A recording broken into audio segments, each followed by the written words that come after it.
दोस्तों આગળ વધીએ પહેલાં સબસ્ક્રાઇબ બટન જરૂરથી દબાવો અને હા બેલ બટન પણ દબાવો જેથી દરેકે દરેક વિડીયો જલ્દી મળી શકે।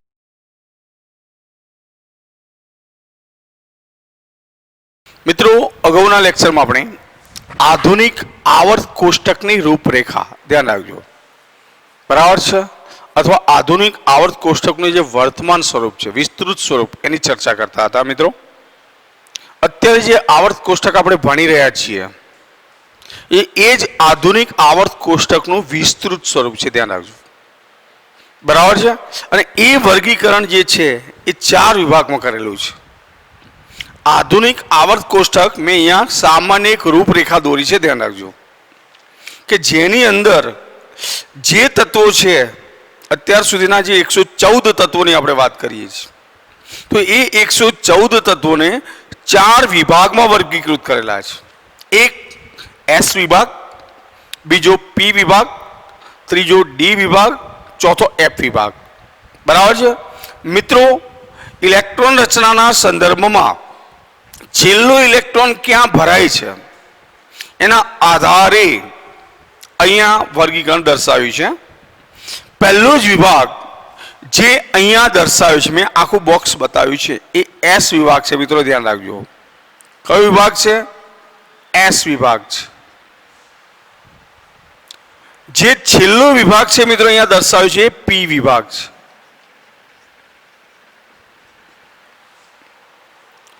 एस અને પી વિભાગની વચ્ચે જે છે એ ડી વિભાગ છે मतलब આ તત્વોને ડી વિભાગના તત્વો કહીશું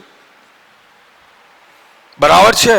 અને ડી વિભાગમાં જ અહીંયા નીચે ગેપ આવે છે તમે જોજો કદાચ બરાબર છે 57 થી 72 સુધી ગેપ હશે એ સિવાય બીજે પણ જે ગેપ છે આ જે તત્વો મેં લીધા એ એફ વિભાગના તત્વો છે। કયા વિભાગના એફ વિભાગના તત્વો છે। એટલે આધુનિક આવર્ત કોષ્ટકને जो विभागना संदर्भ में बोलिए तो 4 विभाग में वर्गीकृत करेलू है। एक एस विभाग, बीजो पी विभाग, तीजो डी विभाग और चौथो एफ विभाग बराबर है। ख्याल आवशे मित्रों। हवे बीजी महत्वनी केटलीक सामान्य बाबतो हूँ साइड में नोंधुं छुं पछी आपणे एनी डिटेल में चर्चा करता जईशुं। मित्रों ध्यान राखजो कि आधुनिक आवर्त कोष्टक में जे उभा कॉलम है अहींया कॉलम करता जो अहींया 2 कॉलम आवशे कितना कॉलम आवशे 2 बराबर है। अहींया 6 कॉलम आवशे अहींया 10 आवशे 2 + 6 + 10 तो 6 10 અને 2 18 થયા 18 કોલમ અને એ 18 કોલમ જે સ્તંભ છે એને આપણે સમૂહ કહીએ છીએ। અને આડી હરોળની વાત કરીએ અહીંયા લાઈનો આવર્ત કોષ્ટકમાં તમે જોશો તત્વો ક્રમમાં આપેલા છે तो ये लाइनों तमे गणशो आड़ी हरोळ तो 7 हशे। એટલે ध्यान रखो कि आधुनिक आवर्त कोष्टक में पॉइंट लखू छुं यहाँ आधुनिक आवर्त कोष्टक में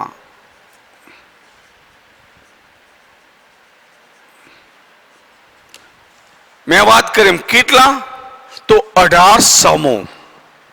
ध्यान रखो मित्रों 18 समूह जेने आपणे स्तंभ कह्या छे कॉलम कही बराबर छे। अने 7 आवर्त जेने आपणे हरोळ कहीशुं बराबर छे। आधुनिक आवर्त कोष्टक ने केटलामां 18 समूह अने 7 आवर्त में बराबर है अथवा 7 आवर्त राखवामां आवेला छे।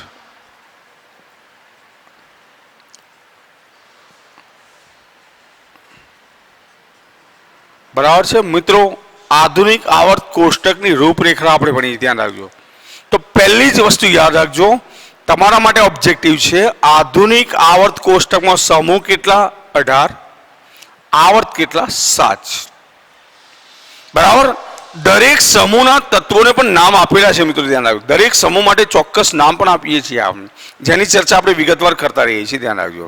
हवे एस विभागनी वात करजो एस विभागनी अंदर 2 समूह आवेला छे केटला छे 2 जेने आपणे नंबर आपीए तो पहलो अने बीजो समूह અહીંયા આપવો હોય તો મારે પહેલો અહીંયા કોલમ મૂકું, વચ્ચે ભાગ પાડીશ તો અહીંયા પહેલો સમૂહ હશે, આ બીજો હશે. સમજો, બરાબર?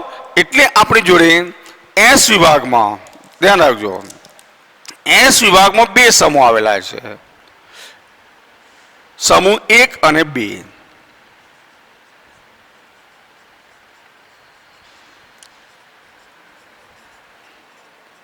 એક અને સમૂહ 2, બરાબર છે?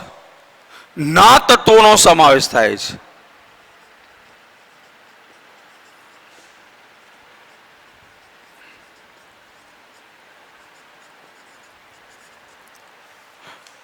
ત્યારબાદ સીધું જ અહીંયા તમારી જોડે 13 થી માંડીને 18 સુધીના ધ્યાન રાખજો કોલમ આવેલા છે, બરાબર? એટલે પી વિભાગમાં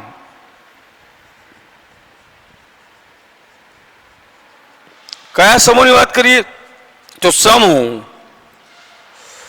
13 થી સમૂહ 18 સુધીના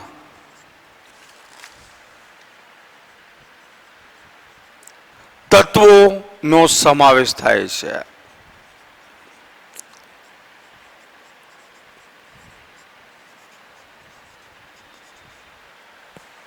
બરાબર છે? એ જ રીતે ડી વિભાગ જે વચ્ચે આવેલો છે એ 3 થી માંડીને 12 સુધીના તત્વો, બરાબર છે? એટલે ડી વિભાગમાં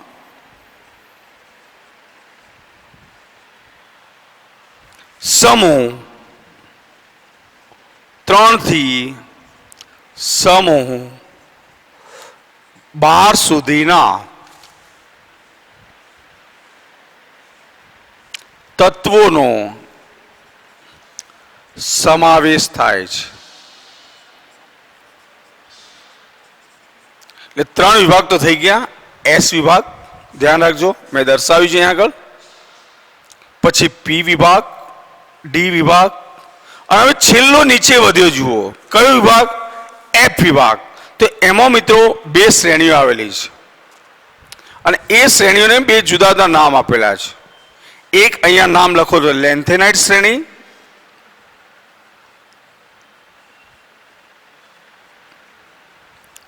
અને બીજી આપણે એક્ટિનાઇટ શ્રેણી.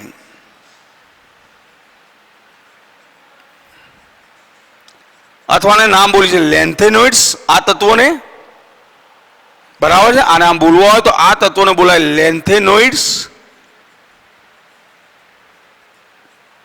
અને આ તત્વોને આપણે બોલી શકીએ છીએ એક્ટિનોઇડ્સ. આ નામથી પણ આપણે ઓળખીએ છીએ. એટલે આપણે સ્પષ્ટ કહીએ છીએ કે એફ વિભાગમાં કઈ શ્રેણીઓ? તો લેન્થેનાઇડ અને એક્ટિનાઇડ શ્રેણીના તત્વોનો સમાવેશ થાય છે. એફ વિભાગમાં લેન્થેનાઇડ અને એક્ટિનાઇડ શ્રેણીના તત્વોનો સમાવેશ થાય છે.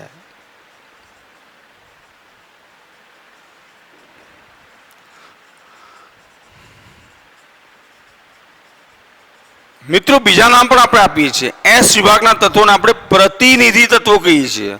આવર્ત કોષ્ટકનું પ્રતિનિધિત્વ કરતા તત્વો એટલે એસ વિભાગના તત્વો છે, બરાબર?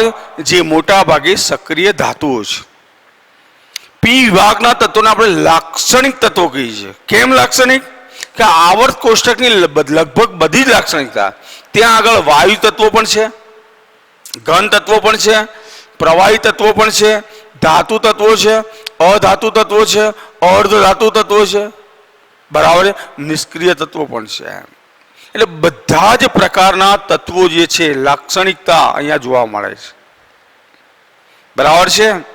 આ બેની વચ્ચે સંક્રાંતિ પામતો વિભાગ ડી વિભાગ, એટલે ડી વિભાગને આપણે કયું નામ આપ્યું છે? સંક્રાંતિ તત્વો. અને એફ વિભાગનો જ એક ભાગ કે જે રેર મળી આવતા તત્વો ઓછા પ્રમાણમાં, જેને આપણે આંતર સંક્રાંતિ તત્વો મિત્રો કહીએ છીએ, બરાબર છે. હવે ક્રમશઃ વિગતવાર આની ચર્ચા કરીએ છીએ. ધ્યાન રાખજો. પહેલી માહિતી યાદ રાખશો જરા કે આધુનિક આવર્ત કોષ્ટકમાં કેટલા સમૂહ છે? 18 સમૂહ, 7 આવર્ત. એસ વિભાગ તો સમૂહ 1, સમૂહ 2. પી વિભાગમાં સમૂહ 13 થી સમૂહ 18 એટલે 6 આવશે. 13, 14, 15, 16, 17, 18. ડી વિભાગ સમૂહ 3 થી સમૂહ 12 અને એફ વિભાગ તો લેન્થેનાઇટ અને બીજી કઈ એક્ટિનાઇટ શ્રેણીના તત્વો. આ શ્રેણીના તત્વો છે. બરાબર છે. હવે મિત્રો આનું ક્રમશઃ આવર્ત અને સમૂહમાં વર્ગીકરણ સમજીએ. મિત્રો ધ્યાન રાખજો. બરાબર છે. તો હવે આવર્તના સંદર્ભમાં હું ચર્ચા કરું છું. ધ્યાન રાખજો. અને પછી જરૂર પડે ત્યાં કોષ્ટક પ્રમાણે હું ચર્ચા કરીશ. બરાબર છે. તો હવે આની વિગતે ચર્ચા કરવા માટે આવર્તની પહેલી ચર્ચા કરીએ કે આવર્તોમાં કયા આવર્ત મોટો છે, કયો નાનો છે, કયો લઘુ આવર્ત, કયો ગુરુ આવર્ત, આ ચર્ચા કરીએ છીએ. તો હવેનો પોઈન્ટ છે આપણો આવર્ત.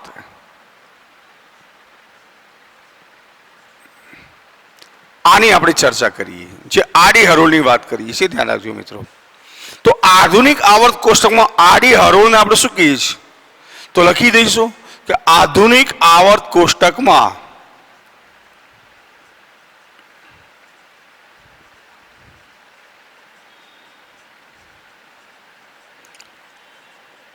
આડી જે હરોળો છે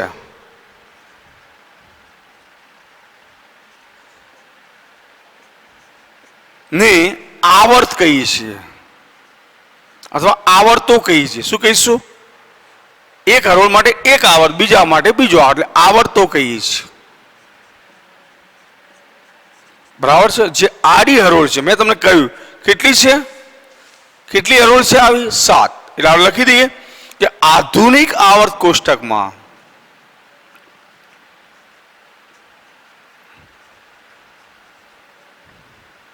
સાત આવર્ત છે.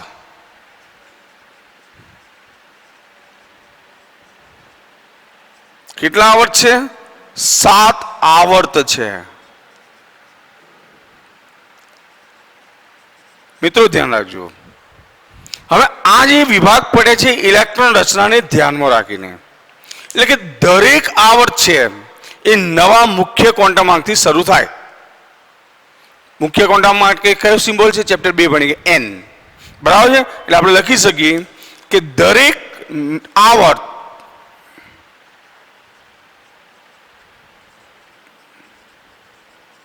કેવા? તો નવા મુખ્ય ક્વોન્ટમ આંકથી, નવા મુખ્ય ક્વોન્ટમ આંકથી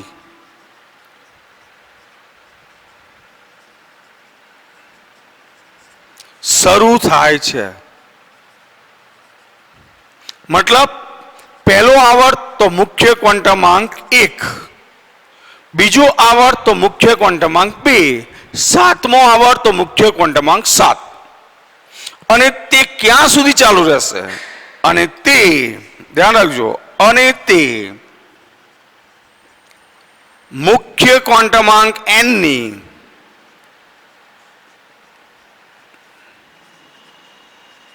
n જે છે એની કઈ કક્ષકો, કારણ કે તમને છેલ્લો વિભાગ તો ખબર છે કઈ, પી વિભાગ તો પી કક્ષકો, તો બધી જ પી કક્ષકો,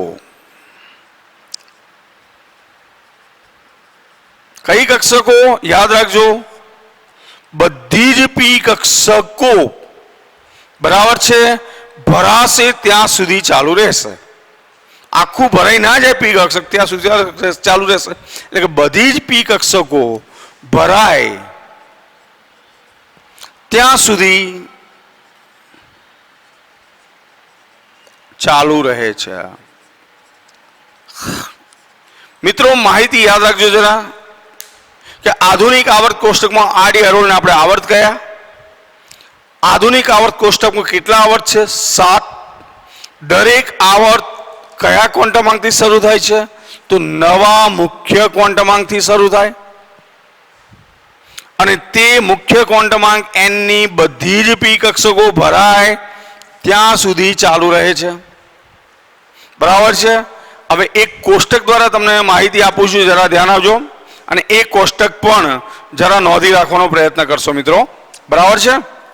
એક કોષ્ટક હું દોરું છું અને એના દ્વારા તમને ઇલેક્ટ્રોન રચનાનો પણ અંદાજ આવી જશે મિત્રો, કે ઇલેક્ટ્રોન રચના જે ચેપ્ટર 2 માં તમે શીખી ગયા છો, આવબાવ પાઉલી હુનના નિયમને આધારે, એના આધારે જુદા જુદા આવર્તોમાં તત્વોની સંખ્યા, બરાબર છે, એની હવે ચર્ચા આપણે કરીએ છીએ, ધ્યાન રાખજો, બરાબર। તો હવેનું ટાઇટલ છે આપણું, એનો એ જ પોઈન્ટ ચાલુ છે મિત્રો, ધ્યાન રાખજો। આધુનિક આવર્ત કોષ્ટકની જ રૂપરેખા આપણે ભણી રહ્યા છીએ, બરાબર છે। તો જુદા જુદા આવર્તોમાં તત્વોની સંખ્યા કેટલી હશે મિત્રો, એ ચર્ચા કરીશું। તો જુદા જુદા આવર્તોમાં તત્વોની સંખ્યા મિત્રો એ પણ આપણને ખબર હોવી જરૂરી છે। દરેક આવર્તમાં સરખી સંખ્યામાં તત્વો નથી, બરાબર છે, એટલે ધ્યાન રાખશું। તો ક્રમશઃ એક પછી એક બાબત જોતા રહીશું આપણે। 3 કોલમમાં મૂકું છું, બરાબર, 3 કોલમ ધ્યાન રાખજો। પહેલા કોલમમાં આપણે આવર્તનો ક્રમ લઈશું, ધ્યાન રાખજો। પહેલું જ કોલમ આપણો આવર્તનો ક્રમ, બરાબર છે, આ પહેલું ક્રમ, બરાબર છે। તો અહીંયા લઈશું આવર્ત ક્રમ, અને એ તમને ખબર છે 1 2 3 4 5 6 7, બરાબર। એમાં બીજું શું હશે, તો ઇલેક્ટ્રોનથી ભરાતી કક્ષકો આપણે જોઈએ, ઇલેક્ટ્રોનથી ભરાતી કક્ષકો, તો એના વિશે વિચારીએ, જેથી તમને ઇલેક્ટ્રોન રચનામાં પણ તકલીફ ના પડે, બરાબર છે। અને ત્રીજું, આવર્તમાં જે તત્વોની સંખ્યા છે એ જોઈએ, કે કેટલા તત્વો અંદર હશે। 3 કોલમમાં આપણે વર્ગીકરણ બતાવ્યું છે મિત્રો, ધ્યાન રાખજો, બરાબર છે। અને આ વસ્તુ ખાસ મગજમાં રાખશો, ઈજી છે, યાદ રાખવું કંઈ અઘરું નથી મિત્રો, ધ્યાન રાખજો, અને યાદ રાખવું કંઈ અઘરું નથી, બરાબર છે, ધ્યાન રાખો। તો આવર્તક્રમ 1 હોય, માન લો કે આપણે જોઈએ હવે આગળ, કે આવર્તક્રમ તમારી પાસે 1 છે તો કેટલા તત્વો હશે, તો તમને ખબર છે કે પહેલો આવર્ત, તો પહેલી કક્ષા ક્રમ નંબર 1 લઈએ, બરાબર છે। તેમાં 2 જ તત્વો છે, હાઇડ્રોજન અને હિલિયમ, બરાબર છે। હાઇડ્રોજનની ઇલેક્ટ્રોન રચના તમને ખબર હશે 1s1 અને હિલિયમની 1s2। તો મિત્રો પહેલી જ કક્ષક ભરાશે 1s, કઈ હશે, 1s, અને એમાં રહેલા તત્વો છે 2, પછી તમે તત્વોની સંખ્યા ગણશો, બરાબર। જો આવર્ત નંબર 2 લઈએ તો એમાં કક્ષકો ભરાય છે 2s અને 2p, ઇલેક્ટ્રોન રચનાનો ક્રમ મગજમાં તમારા આવી જશે, જુઓ, અને એની અંદર 8 તત્વો રહેલા છે, કેટલા તત્વો મિત્રો, 8। આવર્ત ક્રમ નંબર 3 લઈએ તો એમાં પણ 2 જ કક્ષકો, 3s અને 3p, 2 જ ભરાય છે, એમાં પણ તત્વો 8 છે, 2 8 8। ચલો હવે નંબર 4 લઈએ, એમાં પહેલી જ 4s, પછી 3d અને પછી 4p।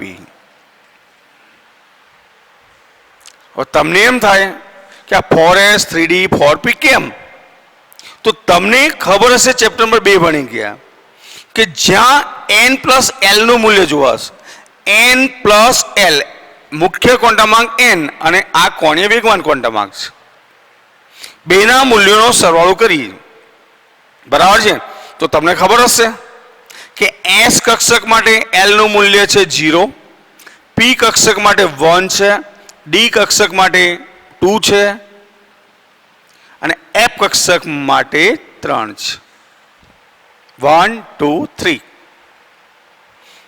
અને n નું મૂલ્ય તો તમારી સામે છે જ, એટલે 4s કક્ષક માટે હું n પ્લસ l લખું, n પ્લસ l, તો મિત્રો કેટલો લખાશે?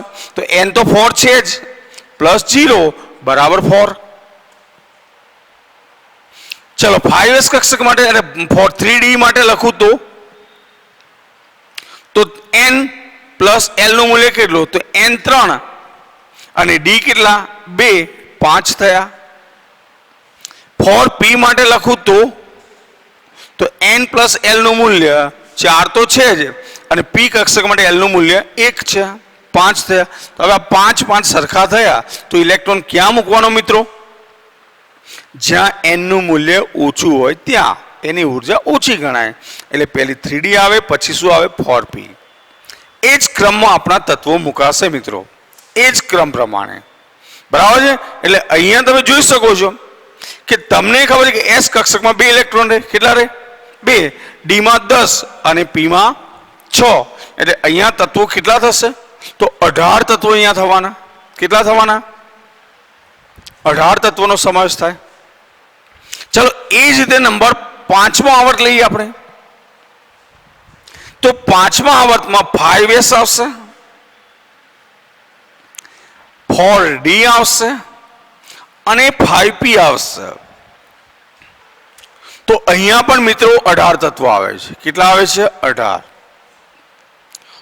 અને 6ઠ્ઠા અને 7મા આવર્તથી મિત્રો f વિભાગ પણ ચાલુ થાય છે. બરાબર છે?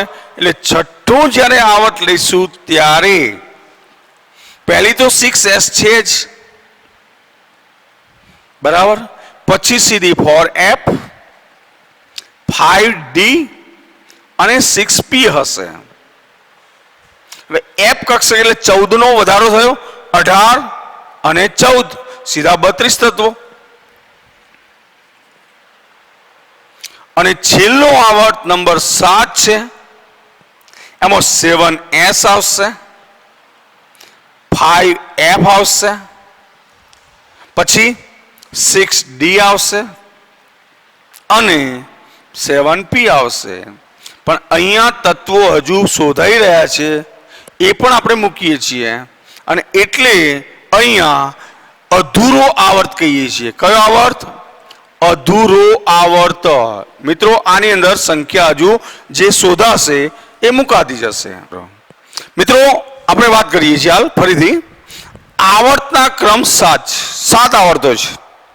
દરેક આવર્તમાં ઇલેક્ટ્રોનથી ભરાતી કક્ષકો એટલે આખી ઇલેક્ટ્રોનનો ક્રમ તમારા મગજમાં આવી જશે. જુઓ 1s, 2s, 2p, 3s, 3p, 4s, 3d, 4p, 5s, 4d, 5p, પછી 6s, 4f, 5d, 6p, 7s, 5f, 6d, 7p. બરાબર છે? એટલે મગજમાં યાદ રાખજો, ઇલેક્ટ્રોન રચનાનો ક્રમ યાદ રાખવો પણ તમને ઈઝી પડશે. કેવી રીતે સમજો? આ રીતે હું લખી દઉં ખાલી s, s, ps, પછી ps મેં લખ્યું, ધ્યાન રાખજો. પછી dps, પછી dps. બરાબર છે? પછી fdps અને fdps. આટલું યાદ રાખો મિત્રો. આખી ઇલેક્ટ્રોનના તમે કોઈ પણ તત્વ નહીં લખી શકશો જો તમને પરમાણુ ક્રમાંક યાદ હોય તો.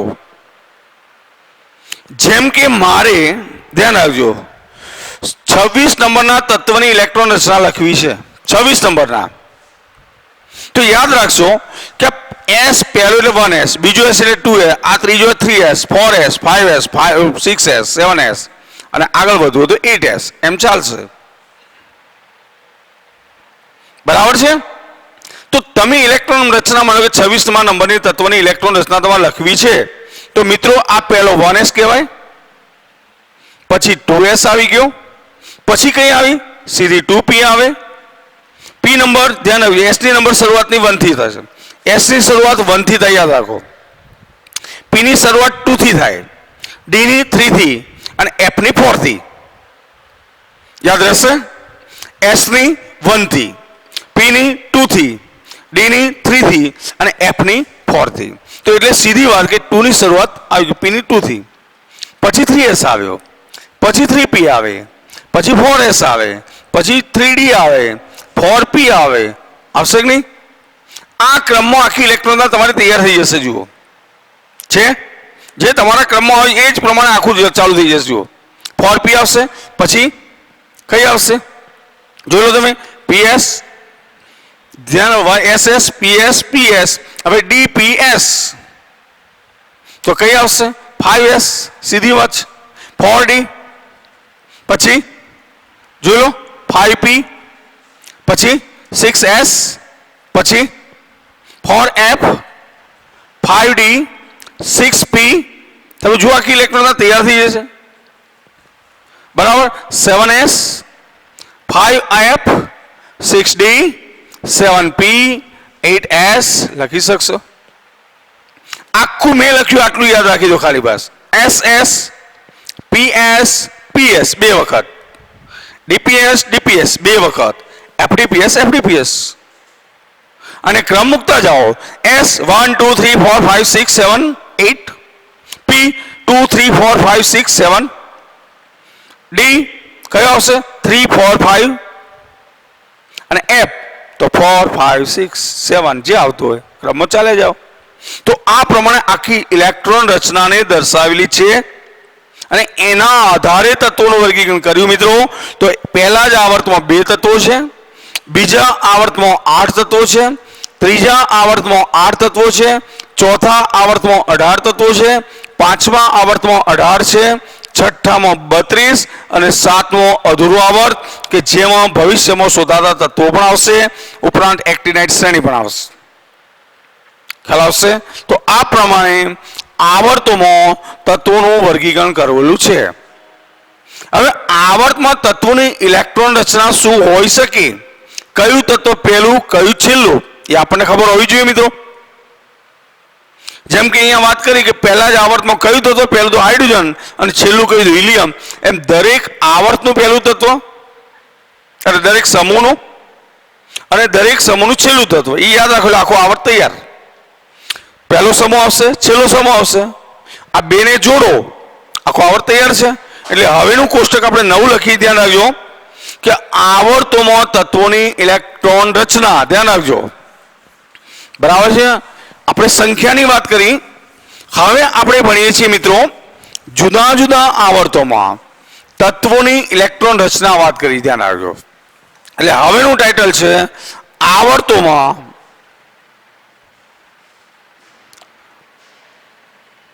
અથવા જુદા જુદા આવર્તમાં જુદા જુદા આવર્તમાં તત્વોનું શું જાણવું છે આપણે, તત્વોની ઇલેક્ટ્રોન રચના. શું ભણવું છે, તત્વોની ઇલેક્ટ્રોનીય રચના ભણીએ છીએ આપણે.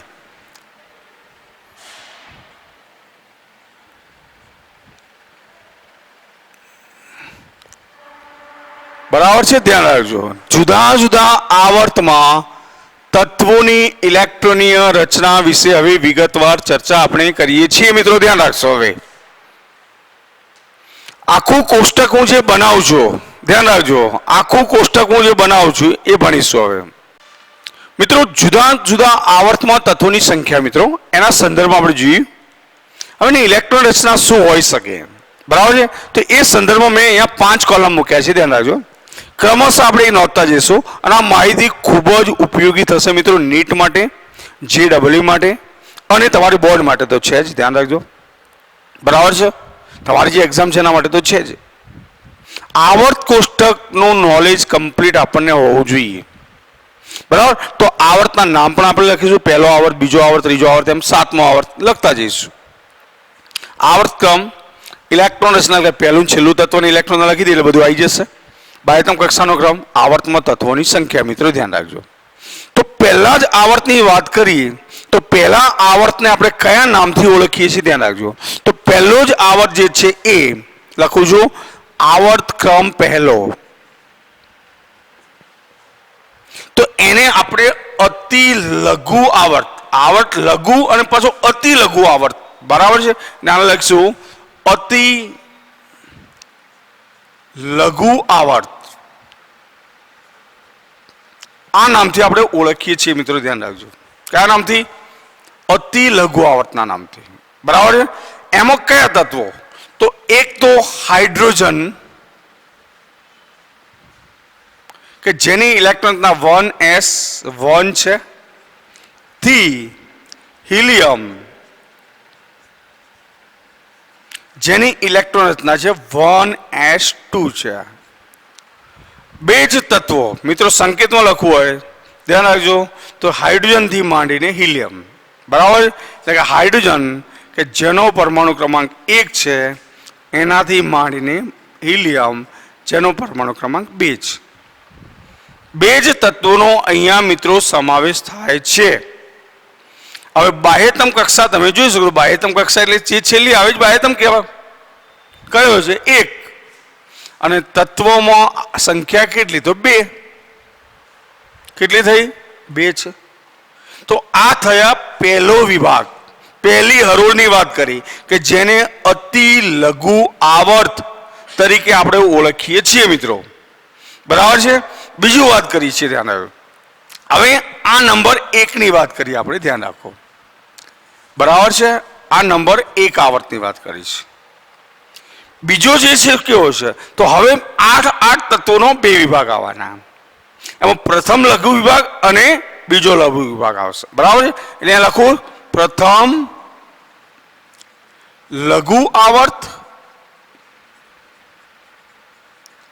અને પછી લઈશું બીજો. તો આને આપણે બીજો આવર્ત કહીએ છીએ. કયો? બીજો. ચલો બીજા આવર્તમાં મિત્રો કયા તત્વો આવશે? તો પરમાણુ ક્રમાંક 2 પછી જે ચાલુ થાય તો નંબર 3 આવશે, લિથિયમ. અને છેલ્લું તત્વ તમને ખબર હોવી જોઈએ નિયોન છે, બરાબર. એટલે લખી દઉં છું કે અહીં આગળ લિથિયમ કે જેની ઇલેક્ટ્રોનના તમને ખબર હશે શું હશે?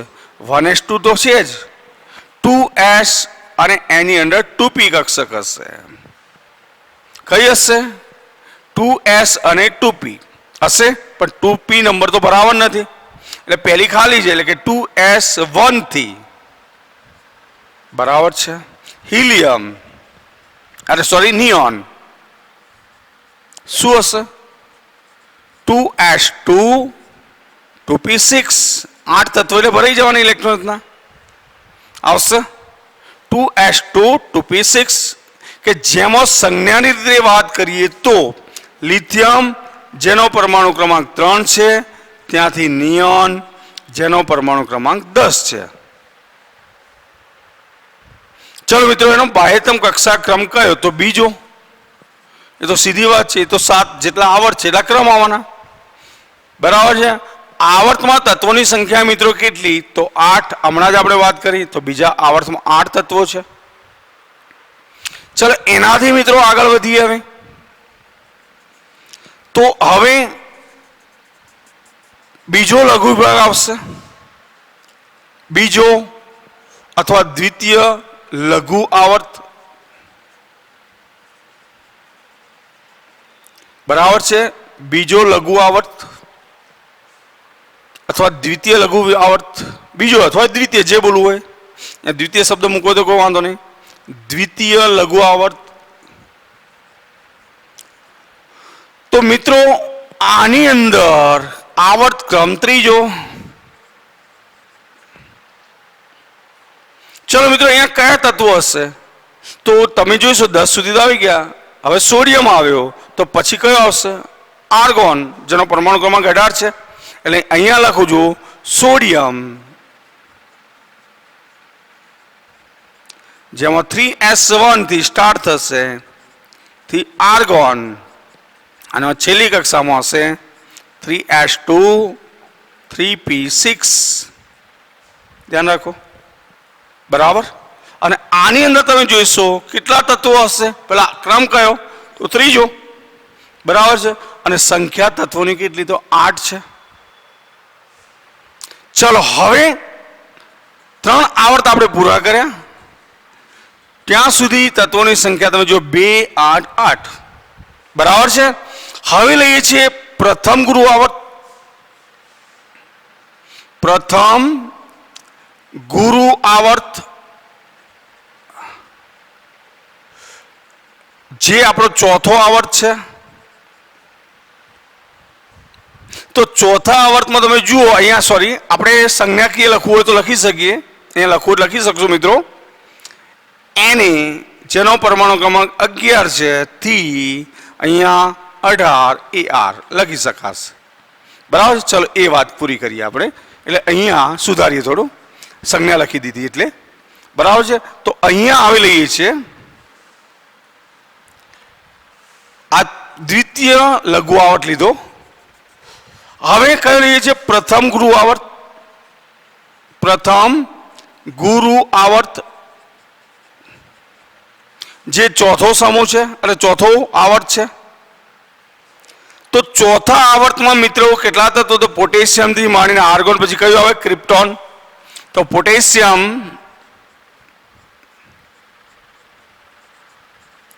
4s1 થી ક્રિપ્ટોન, આર્ગોન પછી છેલ્લે નિષ્ક્રિય વાયુમાં ક્રિપ્ટોન આવે 4s2 4p6. અહીંયા બાહ્યતમ કક્ષાનો ક્રમ 4. અહીંયા તત્વો કેટલા થશે? 18. ડી વિભાગના તત્વો પણ આવે. ચલો એના પછી દ્વિતીય ગુરુ આવર્ત લઈએ છીએ. આમાં સંજ્ઞા લખ્યું તો કે બરાબર પરમાણુ ક્રમાંક 19 થી ક્રિપ્ટોન પરમાણુ ક્રમાંક 36. બરાબર છે. તો આ પ્રથમ ગુરુ આવર્ત થયો, તમે જોઈ શકશો. ચલો દ્વિતીય ગુરુ આવર્ત. દ્વિતીય ગુરુ આવર્ત આમાં પાંચમો આવર્ત થયો. કયો થયો? પાંચમો. તો પાંચમા આવર્તમાં મિત્રો તત્વો જે છે રૂબિડિયમ થી માંડીને ઝેનોન સુધીના. રૂબિડિયમ 5s1 સોરી અહીંયા 1 છે 5s1 થી ક્રિપ્ટોન પછી ઝેનોન, જેને 5s2 5p6 આ 5 અને અહીંયા પણ 18 તત્વો છે મિત્રો. રૂબિડિયમ માટે સંજ્ઞા છે RB પરમાણુ ક્રમાંક 37 છે થી ઝેનોન XC 54 છે. તો આ થયો દ્વિતીય ગુરુ આવર્ત. ધ્યાન રાખજો. બરાબર. હજુ આપણા બે આવર્તો પૂરા કરી દઈએ મિત્રો, એટલે કોષ્ટક અધૂરું ના રહે. ધ્યાન રાખશો. આપણું કોષ્ટક પૂરું કરી દઈએ એટલે આવર્તનું કામ પૂરું થાય. હવે જે લઈએ છીએ ધ્યાન રાખજો, પ્રથમ અને દ્વિતીય ગુરુ આવર્ત આપણે પૂરા કર્યા. હવે લઈએ છીએ ધ્યાન રાખજો પ્રથમ અતિ લાંબો આવર્ત. પ્રથમ અતિ લાંબો આવર્ત કે જેમાં લેન્થેનાઇટ શ્રેણી પણ આવશે અને એ છઠ્ઠો છે. કયા નંબરનો છે? છઠ્ઠો આવર્ત. તો એમાં કયા તત્વો આવશે મિત્રો? તો સીઝિયમ થી માંડીને રેડોન સુધીના આવશે. સીઝિયમ બરાબર છે 6s1 થી રેડોન 6s2 6p6. બાહ્યતમ કક્ષાનો ક્રમ 6. તત્વો મિત્રો કેટલા? તો 32 તત્વો. કેટલા આવશે? 32. અને છેલ્લો વિભાગ અહીંયા સંજ્ઞામાં લખવું હોય તો સીઝિયમ CS એનો પરમાણુ ક્રમાંક તમે જોઈ શકશો કેટલો હશે? 54 પછી કયો હશે? 55. તો 55 થી માંડીને 86 સુધી. 55 થી રેડોન 86. અને છેલ્લો જેને આપણે અધૂરો આવર્ત કહ્યો છે. કયો? અધૂરો આવર્ત. અહીંયા લેન્થેનાઇટ શ્રેણી આવશે.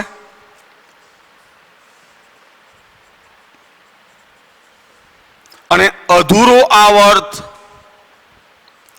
કે જેમાં એક્ટિનાઇટ શ્રેણી આવશે. કઈ? એક્ટિનાઇટ શ્રેણી તમે જોઈ શકશો. તો એની અંદર આવર્ત ક્રમ 7મો કહેવાય. કયો કહેવાશે? અને તત્વોની વાત કરીએ ફ્રાન્સિયમ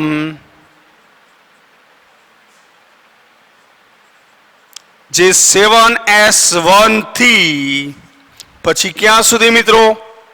ડેશ ડેશ ડેશ અધૂરો આવર્ત. બરાબર છે. સાંકેતિક વાત કરીએ તો ધ્યાન રાખજો કે ફ્રાન્સિયમ પરમાણુ ક્રમાંક છે 87. 87 થી પછી શું કરશો? Dash dash dash. અને અહીં આગળ બાહ્યતમ કક્ષાનો ક્રમ કેટલો આવશે મિત્રો? 7. એટલે અહીંયા અધૂરું છે એટલે હું લખી દઉં છું અધૂરું આવર્ત. તો મિત્રો આ થઈ આવર્તના સંદર્ભમાં તત્વોનું વર્ગીકરણ. ધ્યાન રાખજો, જુદા જુદા આવર્ત ફટાફટ જોઈ લેજો. અતિ કેટલા વિભાગ આપ્યા? પ્રથમ અતિ લઘુ આવર્ત, તો જેમાં હાઇડ્રોજન થી હિલિયમ. પ્રથમ લઘુ આવર્ત તો લિથિયમ થી નિયોન. દ્વિતીય લઘુ આવર્ત તો સોડિયમ થી આર્ગોન. પ્રથમ ગુરુ આવર્ત પોટેશિયમ થી ક્રિપ્ટોન. દ્વિતીય ગુરુ આવર્ત રૂબિડિયમ થી ઝેનોન. પ્રથમ અતિ લાંબો આવર્ત તો એમાં સિઝિયમ થી રેડોન. અને પછી અધૂરો આવર્ત તેમાં ફ્રાન્સિયમ થી પછી જ્યાં સુધી પહોંચીએ ત્યાં સુધી. તો આ રીતે આવર્ત કોષ્ટકનું વર્ગીકરણ આવર્તમાં કરેલું છે મિત્રો. બરાબર છે. હવે સમૂહમાં વર્ગીકરણ પછીના લેક્ચરમાં આપણે જોઈશું. Okay, thank you. આ જે છે વ્યવસ્થિત તૈયાર કરશો. ઓકે.